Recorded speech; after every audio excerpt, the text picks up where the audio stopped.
Good morning. Happy Friday, everyone. It's September 18, 2020. I'm Maggie DeRosiers in for Carmen Fuentes. Thanks for waking up with us for News 4 this morning.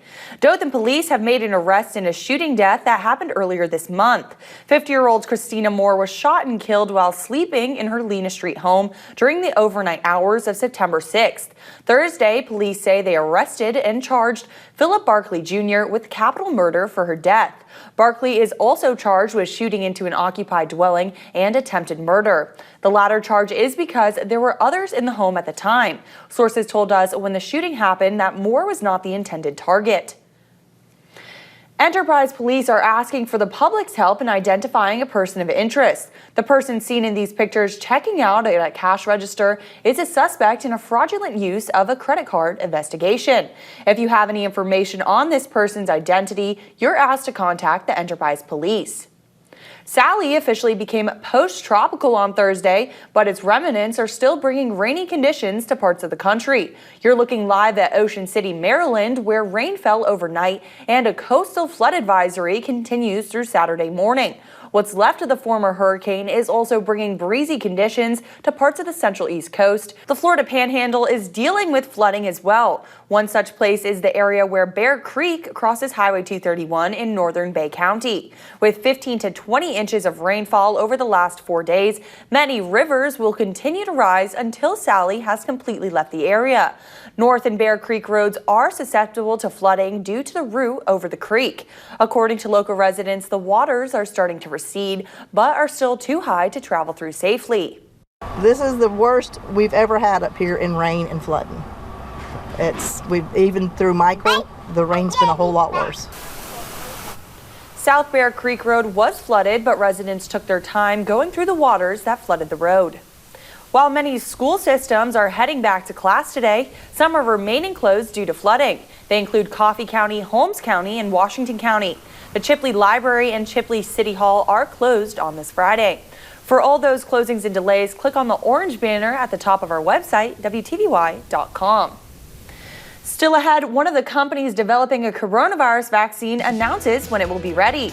Plus, with less than 50 days until the election, the presidential candidates continue to make their case. That and more national news coming up. National news, Yosemite National Park was shut down because of dangerous air quality from the deadly wildfires in the west. In Oregon, thick suffocating smoke still hangs in the air and fires continue to rage in California. By this point last year, more than 150,000 acres had burned in the state. This year, it's nearly 3.5 million so far.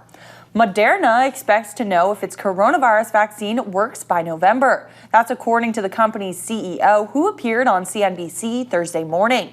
Stephanie Bancel says it's possible the company could know by next month, but that it was unlikely. Moderna's phase 3 trial has now enrolled over 25,000 of an expected 30,000 volunteers. The company also released details of its plan for analyzing data from that trial. And Bancel says it's because they care that the vaccine is trusted.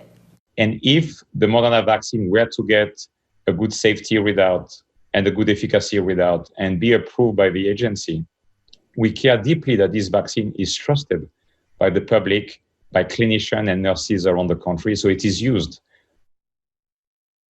According to the New York Times vaccine tracker, 9 vaccines are in large-scale tests at this time. 5 have been approved for early or limited use. There are just 46 days until Election Day, and President Trump and Democratic nominee Joe Biden continue to ramp up their campaigning. The two spent last night in swing states trying to get their messages out to voters, and Laura Podesta has more. Though the rain has let up throughout the Wiregrass, as we told you earlier, Geneva is on alert for flooding along the Pee and Choctawhatchee rivers over the next several days. 5 different fields in Chapman Park in Geneva were completely underwater as of Thursday. The city's recreation director says this is something they prepare for every time there's a threat for potential flooding.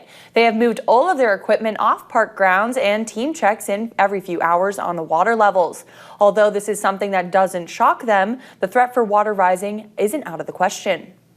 In the past, we've had some trouble, many years ago, back in the 90s, we had several big floods. This is not that big, I don't think, but it's not far away from those floods in the 90s. So we're just sort of waiting it out to see how high it actually gets up in the ball fields.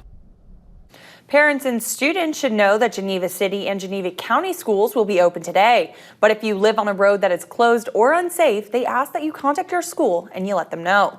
In Geneva, the community is rallying together to help each other. This photo taken by Melanie Brown shows Mayor Frankie Lindsay and 11-year-old Titus Brown shoveling sand and filling sandbags for people living in the city of Two Rivers. From Chipley to Bonifay to Vernon to Caryville, waterways around the Florida Panhandle spilled over their banks and flooded roads and drainage ditches. WTVY's Zach Webster traveled all around the Florida Panhandle and observed the effects of Hurricane Sally.